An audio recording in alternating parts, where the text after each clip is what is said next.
नागपूर शहरात वाढत्या गुन्हेगारी घटना थांबत नाही आहे। नंदनवन परिसरात शुक्रवारी संध्याकाळी एका तरुणाची चाकून भोसकून हत्या करण्यात आल्यानं परिसरात भीतीचं वातावरण निर्माण झालं। पोलीस फरार आरोपींचा शोध घेत आहेत।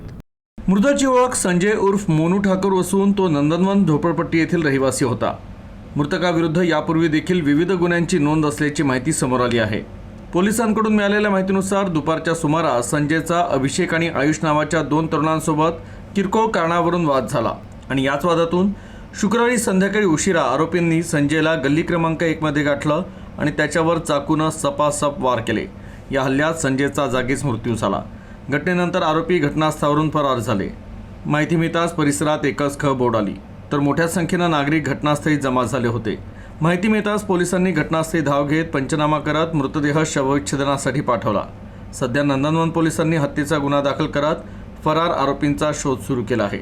शहरात वाढत्या हत्या आणि गुन्हेगारी घटनांमुळे नागरिकांमध्ये भीती आणि संतापाचं वातावरण पाहायला मिळत आहे।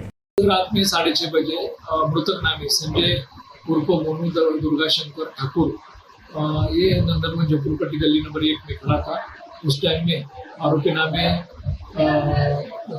आयुष लुडेलकर और अभिषेक विनोद हुमने ये दोनों ने आके उनकी जो पिछली रिवाइवल थी कुछ दोपहर में उनका छोटे से कारण से जो वारदात हुई थी उसका बदला लेने के लिए उन्होंने उसके ऊपर चाकू और पत्थर से हमला किया। उसमें उसकी डेथ हो गई। उसके हिसाब से यहाँ पे पुलिस थाना नंदनवन में अपराध क्रमांक 218/2026 BNS 103 के तहत में गुनाह दाखिल हुआ है। अभी इन्वेस्टिगेशन चालू है।